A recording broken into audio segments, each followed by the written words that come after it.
Hey there, English learners. Welcome back. I'm Alex, and guess what? We've got some breaking news today. And I'm Jessica. Alex, you sound really excited. What's going on? Okay, so imagine this. You're shopping online, right? And suddenly everything from India becomes way cheaper. Your favorite tea, those beautiful clothes, spices, tech gadgets. Wait, really? What happened? That's exactly what we're talking about today. The United States and India just made a huge deal. And I mean huge. How huge are we talking? $500 billion huge. What? I can't even imagine that much money. Okay. Let me explain everything from the beginning. Our listeners are learning English, so we'll keep it simple and clear. Perfect. So, Alex, let's start with the basics. What is a trade deal? Great question. A trade deal is like an agreement between two countries. They sit down and say, hey, let's make it easier to buy and sell things to each other. So it's like when you and your friend agree to trade lunch items. Yes, exactly like that. You give me your apple, I give you my sandwich. Both of us are happy. I love that example. So the US and India are trading, but on a much bigger scale. Much bigger. Now, here's where the story gets interesting. This deal just happened last Friday, February 6th, 2026. So this is fresh news, like just a few days ago. Absolutely. And here's the thing. Before this deal, there was a big problem. What kind of problem? Well, President Trump was not happy with India, so he put something called a tariff on Indian products. Okay, stop right there. What's a tariff? Our listeners need to know this word. Good point. So a tariff is like an extra tax. Imagine you want to buy a shirt from India.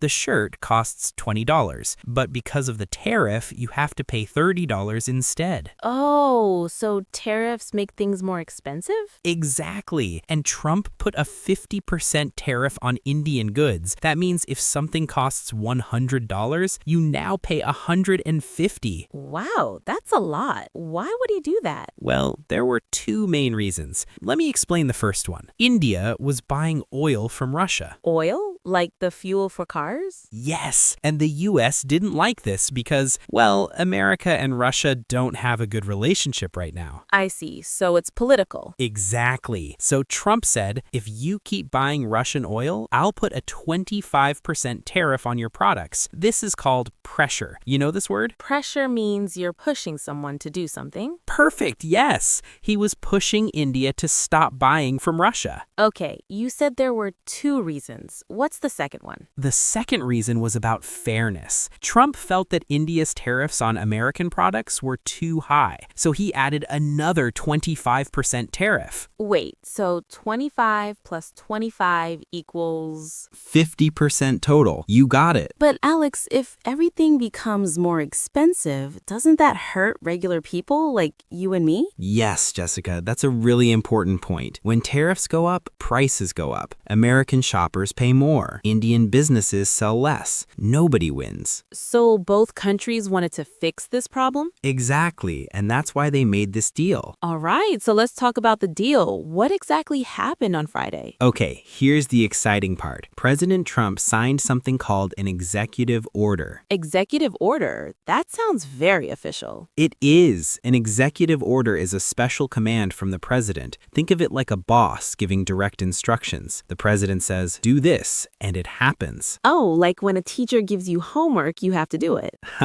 Yes, similar, but this is much more powerful. When the president signs an executive order, it becomes law immediately. Wow, so what did this order say? Trump removed that 25% tariff about Russian oil. Starting Saturday, February 7th, it's gone. Wait, so he just canceled it just like that? Yes, but here's the important part. India had to promise something first. What did they promise? India promised to stop buying Russian oil completely. No more oil from Russia. Really? They agreed to stop? They did, and that's not all. India also promised to buy American energy instead. Alex, is there anything else in this deal? It sounds pretty big already. Oh yes, there's one more important thing. India also committed to a defense cooperation framework with the United States. Defense cooperation? Can you break that down for us? Sure. Defense means military and security. security. Cooperation means working together. So defense cooperation means the two countries will work together on military and security issues. Like being partners for safety? Perfect way to say it. Yes, like partners for safety. And this agreement is for the next 10 years. 10 years? That's a long commitment. It really is. This shows that the deal isn't just about money and trade. It's also about building a stronger relationship between the two countries. I see. So they're becoming closer friends, not just business partners. Exactly. You know, in international relations, countries often connect trade deals with other types of partnerships. That's really interesting. So, Alex, who benefits from all of this? Well, let's think about it. American farmers can sell more products to 1.4 billion people in India. That's huge. 1.4 billion? That's a massive market. Right. And American workers in energy, technology, and airplane industries will have more jobs because India is buying more American products. What about people in India? Indian shoppers can buy American products at lower prices. Indian businesses can sell to America more easily, and India gets access to American technology and energy. So everybody wins. That's the goal. Of course, we'll have to wait and see how it all works out. These deals take time. Okay, let's do our vocabulary review. We learned some really important words today, Yes, let's go through them quickly. First word, trade deal. which means an agreement between countries about buying and selling products. Example sentence, the